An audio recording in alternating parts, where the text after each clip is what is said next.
You can see them coming from a long way off, those steam trains, belching smoke and rumbling and swaying, coming out of some distance someplace, a rising crescendo of special old railroad music, the song of steel on steel.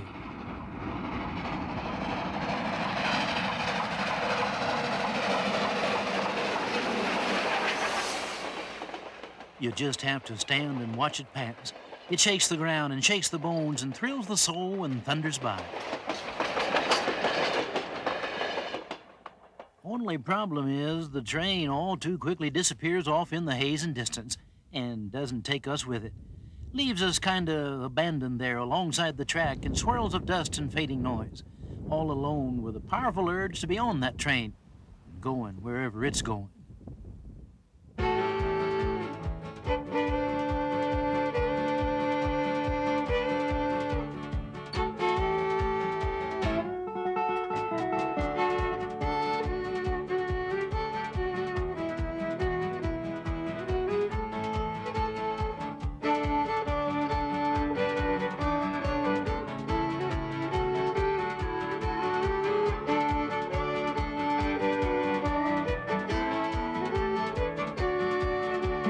America has always had a love affair with trains, a romance of the rails.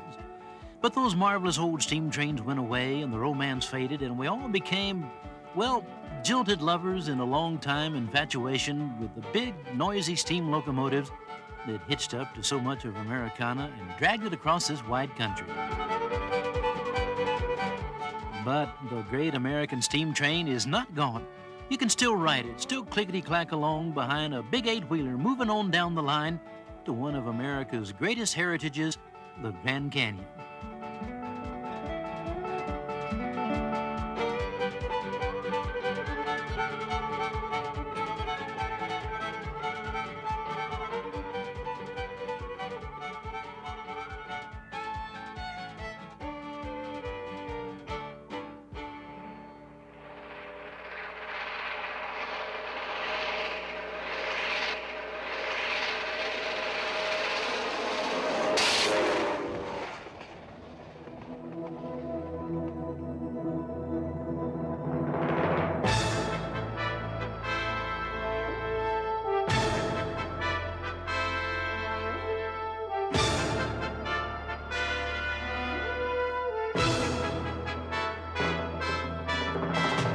This is northern Arizona, overshadowed by high mountains that are the dormant volcanoes that shape the land for as far as the eye can see, a broad canvas of forests and high plains.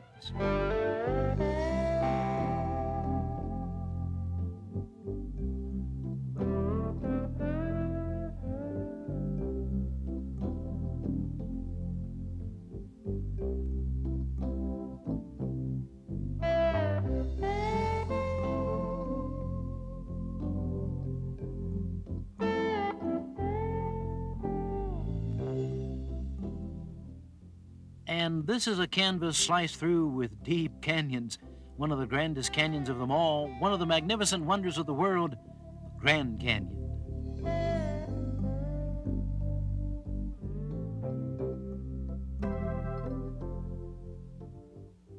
Now, a few places on Earth inspire as much wonder and awe as does the Grand Canyon, an emotional experience that just whacks you in the face with the wonder and bigness of it all. All through the day, the light changes. As many times as you come here, it is a different canyon, a great, deep world of light and long shadow and moods.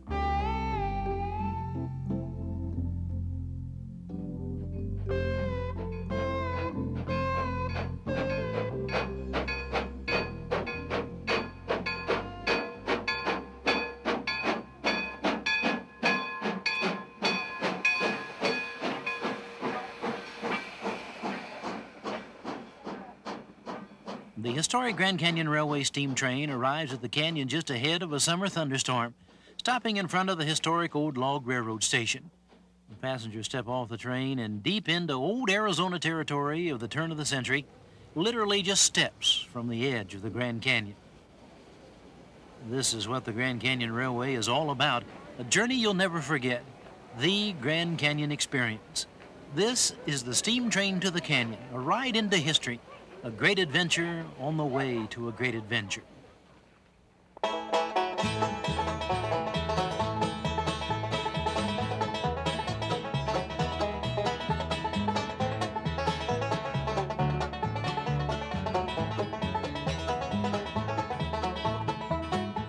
riding the Great American Steam Railway.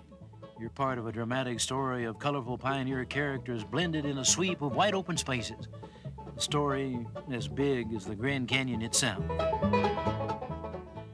This line carried presidents, kings, maharajas, princes and princesses, movie stars, famous folks, and just folks from every country in the world to the Grand Canyon.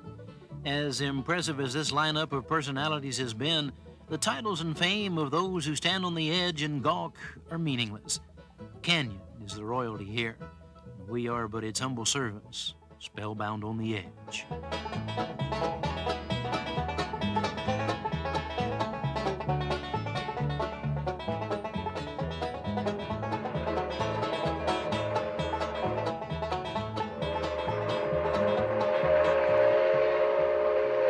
The magic of the Grand Canyon Railway is in the getting to the canyon.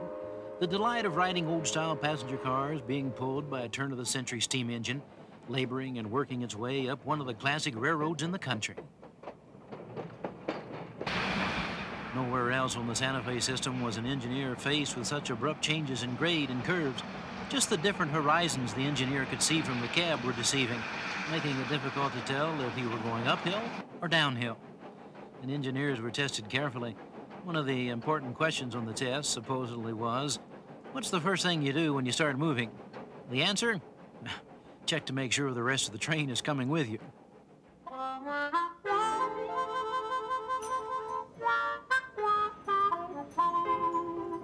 Now, the country the train passes through is in the Old West, and some of the most rotten, weasel-eyed bad guys around have been known to travel on the Grand Canyon Railway. This is One-Eyed Jack. Mean, nasty. Even his mother doesn't like him. Excuse me. Excuse me. Here comes Priscilla Goodbody, one of the West's most fickle saloon girls. She kind of goes where the gold goes. Have you seen Two Feathers? I heard he robbed a train. He's got a huge bag of gold. My name's Marshal John B. Goodmore. The B stands for Be Good or Be Gone. I'm looking for the notorious Two Feathers. He robbed this train of the gold, and I think he's got my girl. When I find him, I'm going to shoot him down like a dirty dog. Now, this is Two Feathers. This is the guy everybody's talking about. He and One-Eyed Jack are good buddies. I hope we get this gunfight over soon, else I'll be late for Sunday school.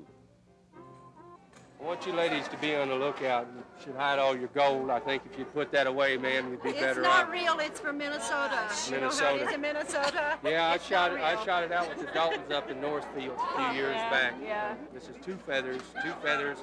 He's bad news.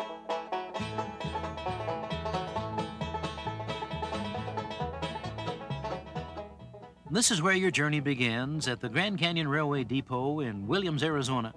The train station is in the restored Frey Marcus, which was one of the Fred Harvey Company's splendid chain of hotels during the heyday of Santa Fe's railway into the Old West. Now, this is where you pick up your reservations and buy your tickets for the round trip to the Grand Canyon. There's a great gift shop here, too, full of quality articles.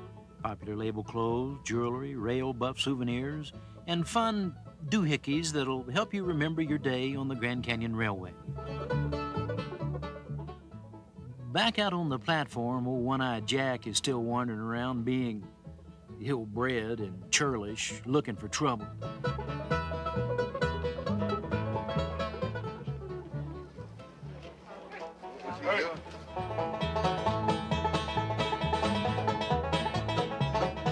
Now, while your kids are dealing with old bad-tempered One-Eyed Jack, take a turn through the Grand Canyon Railway Museum. It has an interesting collection of area railroading memorabilia accumulated by the railway's historian, Al Richmond. The story of the Grand Canyon Railway goes back over 100 years. In 1883, it began as the dream of one of the territory's more colorful characters, William Bucky O'Neill, who would be one of Teddy Roosevelt's Rough Riders. For more than a decade, he tried to raise money and interest in a rail line to the canyon. The then president of the Santa Fe Railroad wasn't much interested. Thought Bucky and his friends were trying to scam a little easy money. Well, Bucky was killed in the Spanish-American War, but it is his dream that is generally credited with the building of the Grand Canyon Line. Construction was started in 1899, and on September 17, 1901, this 10-wheeler steam locomotive pulled 3 water cars and a combination passenger baggage car out of Williams to the Grand Canyon. and the Santa Fe Railroad finally saw the wisdom of getting involved, eventually becoming the major stockholder in the Grand Canyon Railway. In 1904, the Fred Harvey Company built the famous El Tovar Hotel on the rim of the canyon.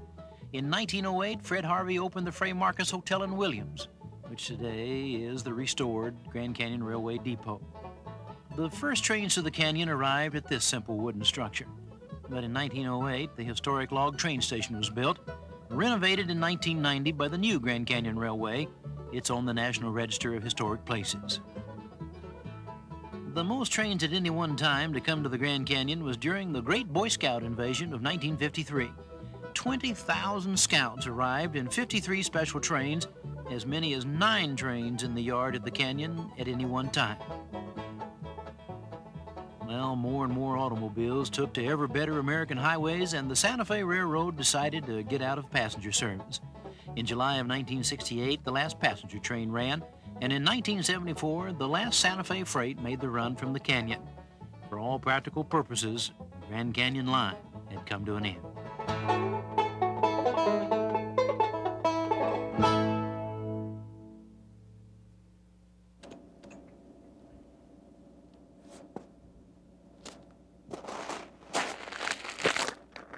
Summer of 1988. It was beginning to look as bleak as this bad weather day. Somebody was already beginning to tear up the track. The rot and decay of disuse had settled in. Rust had been on the rail for years. There had been plenty of schemes. For years, the town of Williams, Arizona pinned and then unpinned their hopes for economic revival on several people who drifted in and said they could make the railroad work, and then drifted out. The most serious attempt to revive the railroad was made by an organization that had borrowed $1 million from Phoenix area businessman Max Biegert to help finance their project. Well, Max Biegert eventually had to foreclose on the loan, and he took over the tracks. Now, the closest Max had ever been to trains before was to watch them go by at a railroad crossing. But he decided to recover his investment and began to build, refurbish, and operate a railroad.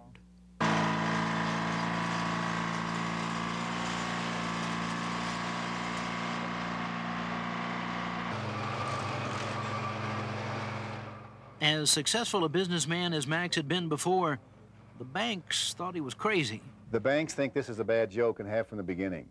They have never indicated they would help financially, and they have not. So we had to do this with our own private funds, and it's stretched it. It's a lot of money going into this thing, but we have done it and feel very good about it. 11 1920s era passenger cars were painstakingly restored to museum quality.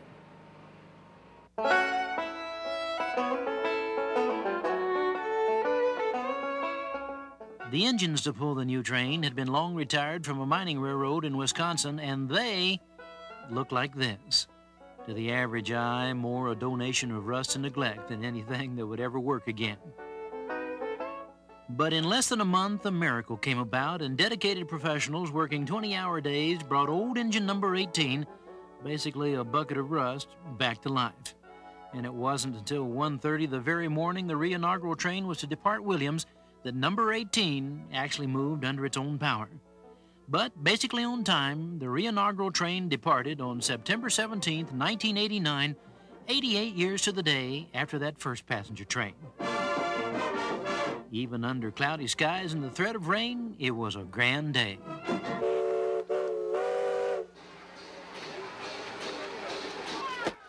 We have one of the most popular tourist attractions in the entire world, the Grand Canyon. And we just haven't been able to take full economic advantage of it. Well, I'm at this Grand Canyon Railway re-inaugural today because something very special is happening here.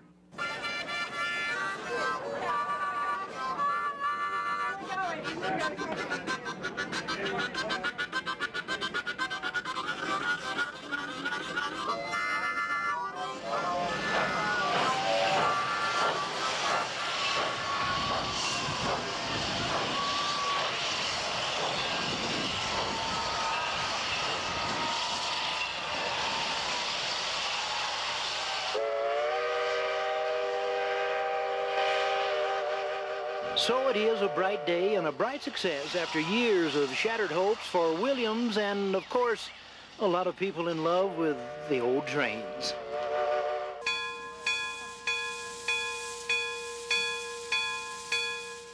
Now let's return to the predicaments at the train depot in Williams today.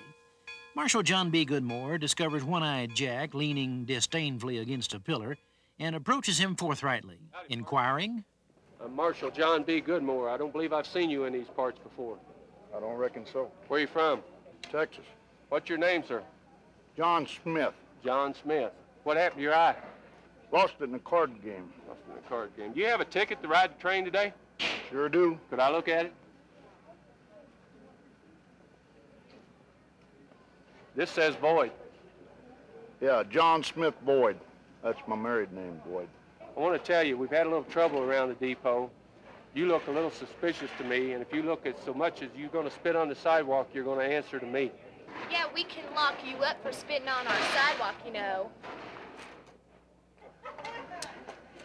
Suspecting the worst, Marshal Goodmore deputizes strong-hearted recruits from the crowd waiting to board the train. Promise to swear. To support the marshal.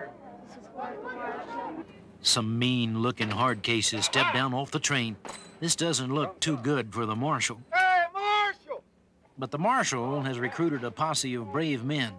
Get some rocks! And with a baseball bat and a 2x4. What are you doing with 2 feathers? Marshal, you know I love you, but I'd give you up for a bag of gold. Hey! I see you brought help with you today. Where'd you get all them ugly deputies? On 3, 2 feathers. 1, 2, 3.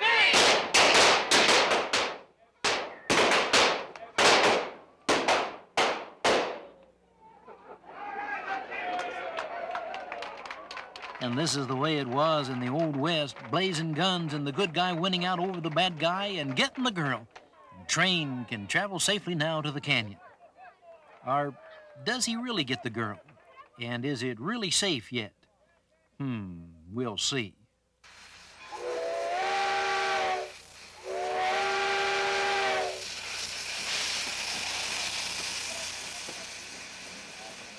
The steam train to the Grand Canyon is the real McCoy. You have to care for this old engine the same way they did back in the heyday of steam locomotives, and Grand Canyon Railway does it right. The railway is run by long-time, highly experienced personnel. The rolling stock is treated with the respect this grand old equipment deserves. The turn-of-the-century engine that pulls your train today was pampered and oiled and spoiled like royalty last night in the railway's modern shops. When satisfied that all is in order, mechanics roll the engine out the doors, ready to pull you and your family along on a colorful journey into the past and up to the grandest of canyons.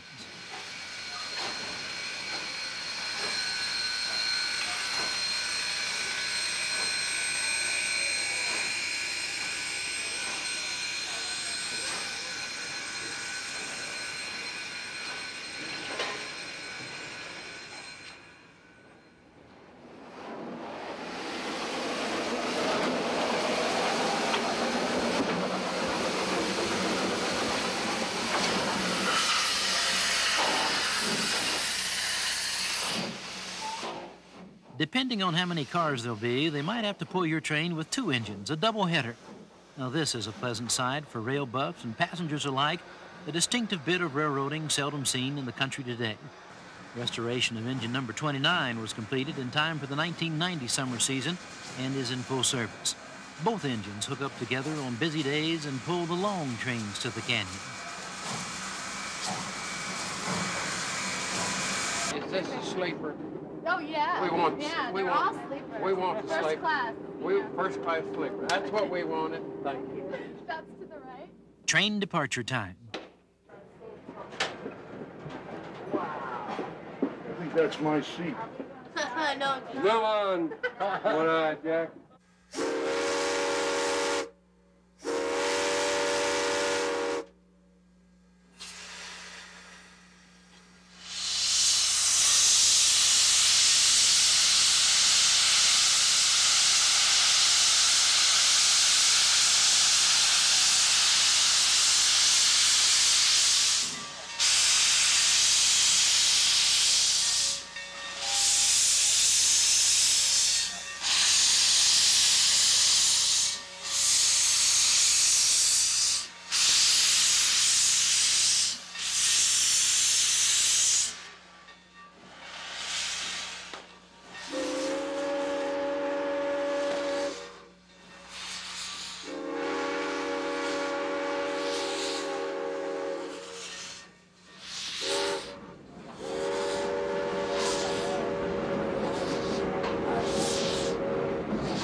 We settle into a pleasurable world of sights and sounds and smells and motions of turn-of-the-century railroading.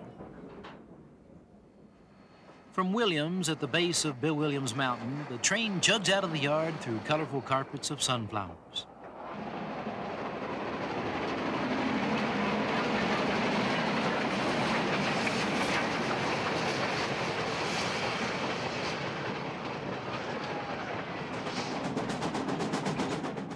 Across Cataract Creek and into a forest of ponderosa pines.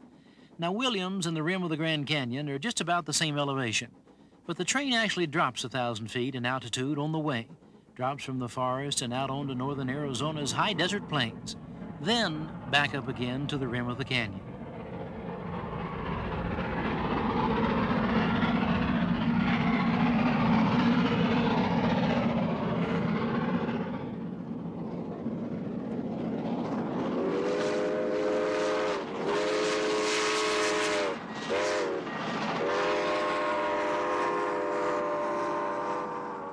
Time passes quickly on your journey to the canyon. There's lots of things going on the train. Well, listen to the jingle and rumble loud as goes along the woodlands, pine fields and by the shore. Hear the mighty rush of the engineers and lonesome hobo. We're riding through the jungle on Wall That's Cannonball. Ride!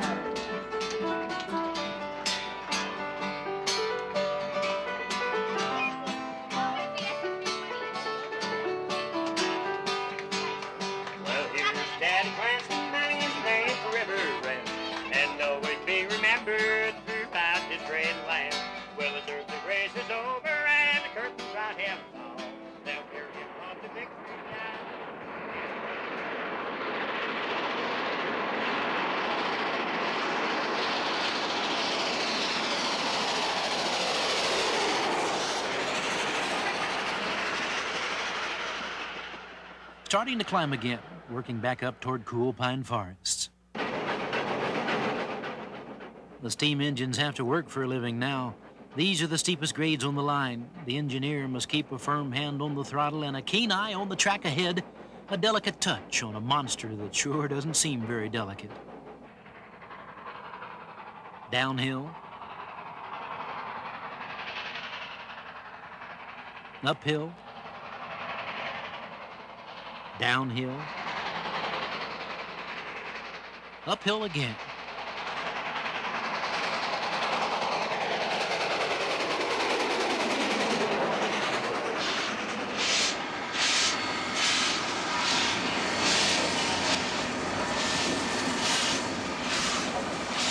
Still going slow, not only for steep grades, but for two wide hairpin curves that snake up through Coconino Canyon.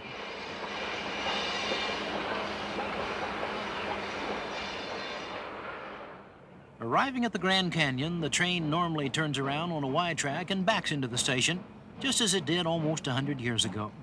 Despite its size and chugging steam and distinctive whistle, the train seems very much a friend to the national park's environment. As a matter of fact, after a trip to the Grand Canyon in 1902, John Muir, considered to be one of the fathers of environmental awareness in this country, wrote, "When I saw those trains crawling along through the pines of the Coconino Forest and close up to the brink as the Bright Angel, I was glad to discover that in the presence of such stupendous scenery, they were nothing. The locomotives and trains are mere beetles and caterpillars, and the noise they make is as little disturbing as the hooting of an owl in the lonely woods."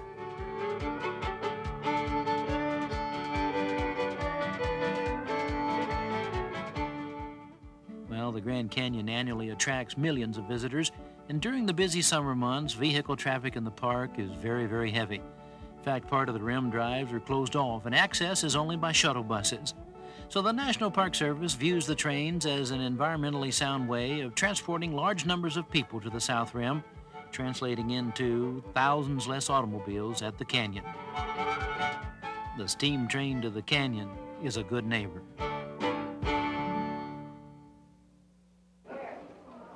The layover at the Grand Canyon gives passengers plenty of time to wander around and enjoy this special place. In fact, you can make arrangements to spend the night, maybe stay in the grand old El Tovar Hotel and catch the train back tomorrow.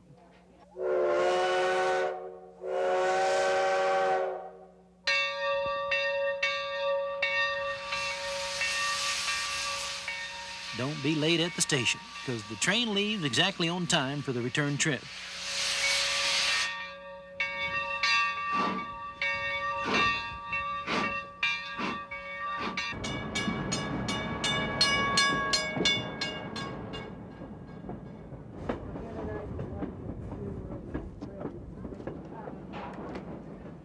And you may think things are going to be pretty quiet on the way back, but, well, you know what they say.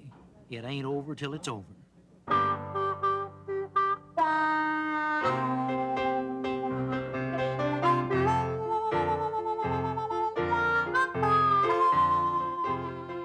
You know, I thought Marshal Goodmore shot these guys down like dirty dogs this morning.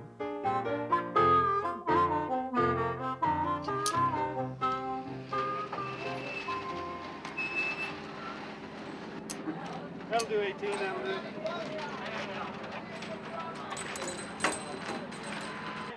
Hit him up, folks! Hit him up! Hey, that's my chair, isn't it? Where's your ticket? Our stout-hearted marshal, while still hot on the trail of the bad guys, is diverted by the fickleness of Priscilla Goodbody.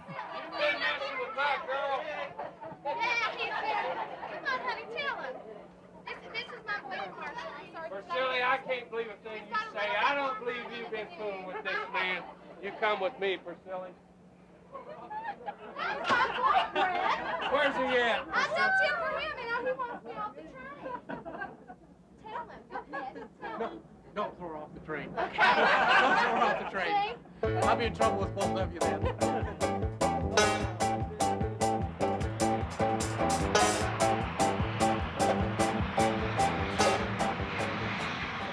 The steam train to the canyon rolls out across the high country of northern Arizona through a grand panorama of the West. You can just see so far without the 1990s slapping you in the face. A ride back in time on this grand old steam train is perfect for anyone looking for an enjoyable day spiced with the flavor of the Old West, good company, and a remarkable visit to the Grand Canyon. Ah, an easy way to go. Time to breathe in the fresh air, watch the country go by, and scatter your cares out over the miles of track disappearing behind you.